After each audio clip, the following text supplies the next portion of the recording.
Bonjour Lucie Chauffet, Bonjour. qu'est-ce qui vous a poussé à écrire ce livre?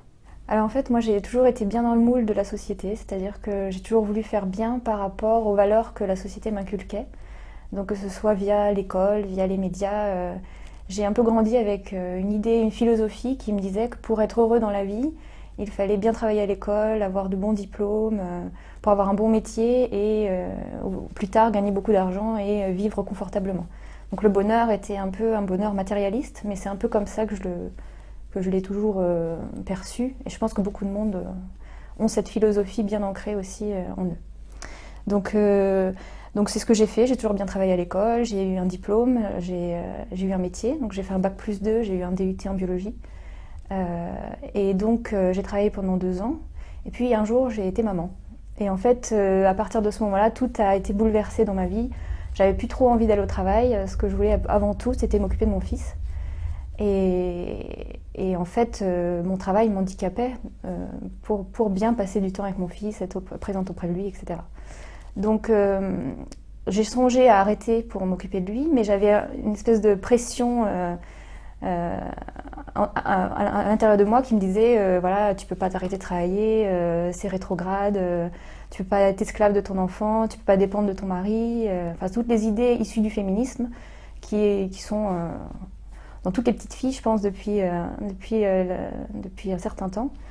Donc j'avais du mal à me décrocher de ces idées-là.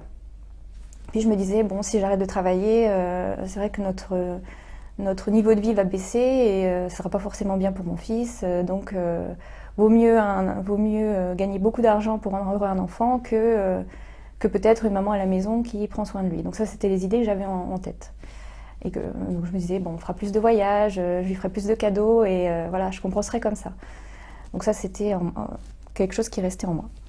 Donc j'ai continué à travailler, à m'occuper de lui et j'ai même repris les études en me disant que si j'avais un poste plus élevé, si je gagnais plus d'argent, je pourrais me mettre à mi-temps et que du coup notre niveau de vie, on souffrirait pas de trop. Donc j'ai repris pendant 3 ans des études, donc j'ai fait 3 années d'apprentissage. Donc ce qui était bien, c'est que j'étais rémunérée pour mon travail, j'étais à moitié en entreprise et à moitié à l'école. Donc puis je gérais aussi ma vie familiale, donc c'était assez intense, mais ça m'a permis d'obtenir un bac+2 et d'obtenir ensuite un poste d'ingénieur dans une grande entreprise internationale. Donc j'étais toute contente, j'allais enfin pouvoir avoir un peu un statut social respecté, peut-être gagner plus d'argent et pouvoir peut-être me mettre plus tard à mi-temps pour avoir plus de temps avec mon fils.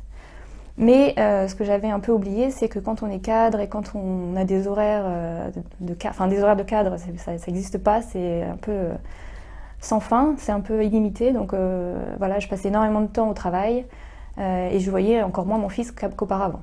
Et puis je dépensais énormément d'argent en frais de nourrice.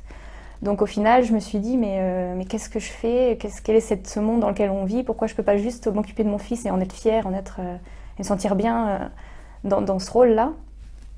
Donc j'ai arrêté mon travail et j'ai réfléchi sur ce sujet-là, quoi. C'était un peu des questions qui tournaient en rond, donc je me suis renseignée, j'ai été sur Internet, j'ai lu beaucoup de livres de féministes, d'Elisabeth Badinter, de Simone de Beauvoir, même de féministes jeunes comme Eliette Abécassi ou Clémentine Autain. Enfin, j'ai vraiment fait un balayage de toutes les féministes. J'ai regardé beaucoup d'interviews aussi de toutes ces dames. Et puis j'ai étudié leur biographie.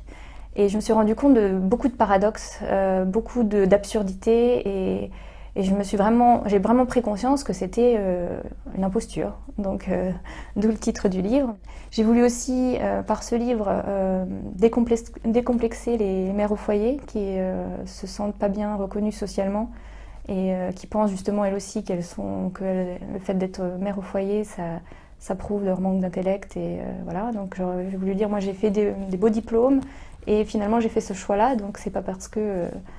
Enfin voilà, c'est pour les décomplexer un peu. Et surtout aussi pour dire aux jeunes filles que quand elles vont choisir leur orientation plus tard, enfin, au moment de leur choix de vie, il faut absolument qu'elles prennent en compte la donnée maternité. Ce qu'on oublie de dire bien sûr à l'école aujourd'hui, c'est qu'on ne dit pas aux jeunes filles un jour vous serez mère, et peut-être que ça changera toute votre vision du monde et toute votre organisation personnelle.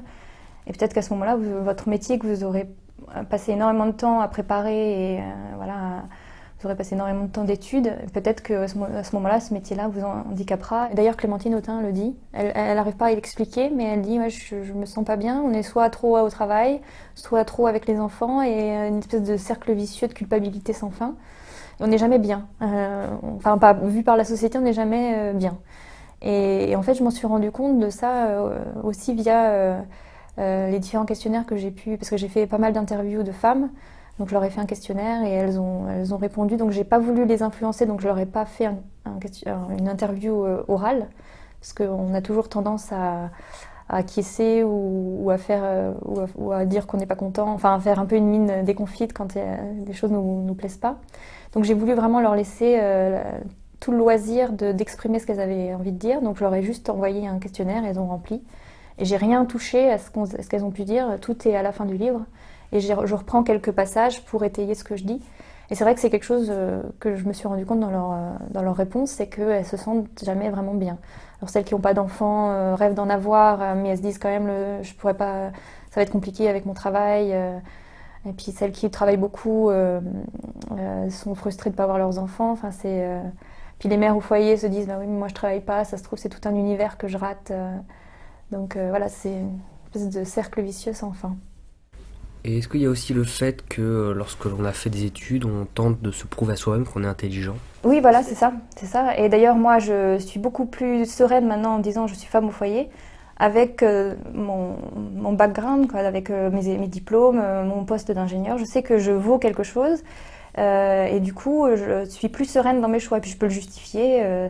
Voilà. Alors qu'une jeune fille qui est maman et qui n'a pas fait forcément d'études va se sentir plus touchée par les attaques et va avoir même envie de prouver qu'elle vaut quelque chose. Alors, en essayant d'être une mère extraordinaire, en multipliant le travail, enfin, en étant mère travailleuse, en essayant de tout combiner de manière presque surhumaine, pour se prouver que voilà, c'est une bonne mère, elle mérite d'être mère parce qu'elle gagne de l'argent.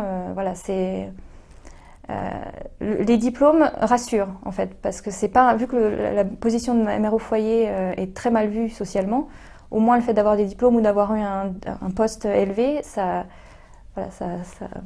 contrebalance les choses.